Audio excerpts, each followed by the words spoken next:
Hey everyone, welcome to Sark Street. Thanks for swinging by.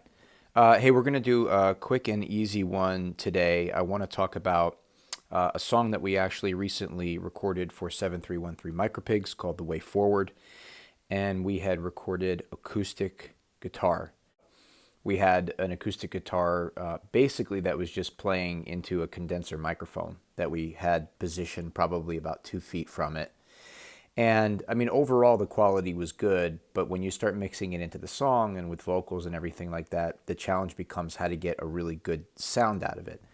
And I felt more and more as I was trying to mix it that the sound felt very one-dimensional, in some cases almost even muffled, and it felt like, number one, you kind of lost the brightness of the acoustic sound, and number two is like you didn't really get the detail, kind of the hearing the sliding of the fingers right on the frets and the strings and all that kind of juicy goodness that you get with acoustic.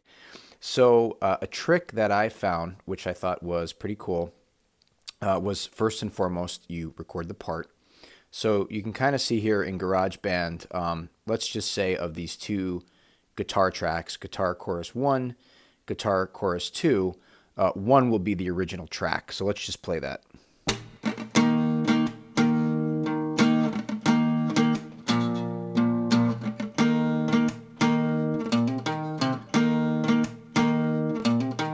So there you go. That's the original part.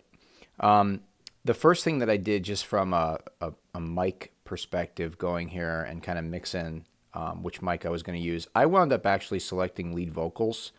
Of course, I recorded it in clean, but then during the mixing process, I basically set it to lead vocals. And if you actually want to see here, I mean, I didn't do much with it. I have the vocal hall up a little bit. That increased tone is just going to give it sort of that brighter sound that somehow got lost in the recording process. I didn't put any pitch control on it because that would just be funky. And 50% compression, which is, I think, pretty standard when you select this option. So we just come out of it. We have that part. What I actually did was I duplicated the track. Okay, so I just basically copied and pasted it to a second track. And then what I did was, and I've done this before with vocals, but never with recording guitar, you can see that I actually moved the second track slightly over, right? So first track starts here. Second track is like a hairline to the right. Okay, so, and that just was enough offset to create this widening sound. I guess that's probably the right way to put it. I know they have some plugins that sort of spread the sound across both of your ears, or across both speakers. And it basically created that effect. And again, I've done that before with vocals, but I thought, why not try it with guitar?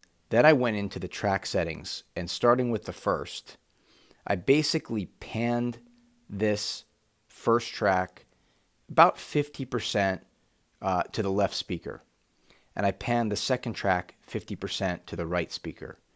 So now just that slight offset that you have by moving that second track over a hair, and then having your first come out of the left more, your second come out of the right more, you all of a sudden you get not only a wider sound, but you can hear all that juicy goodness, the fingering, everything like that just sort of brightens up, because you feel like both the left and right speaker are giving you these individual personal experiences with the sound of the guitar.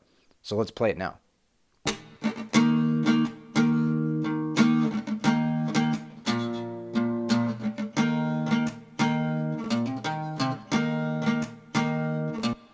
Very cool.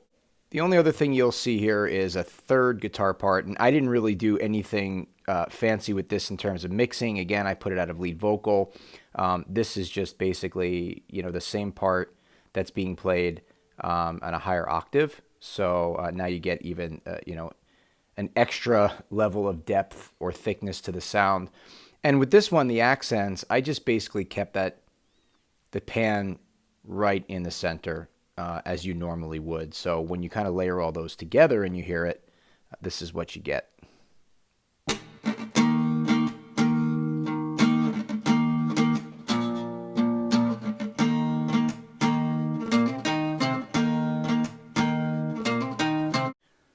So that's my tip and trick to share with you today. As always, if you enjoyed this video, please feel free to like and subscribe. Definitely spread the word. And as always, appreciate you guys stopping over at Sark Street. Looking forward to the next time around. Thanks.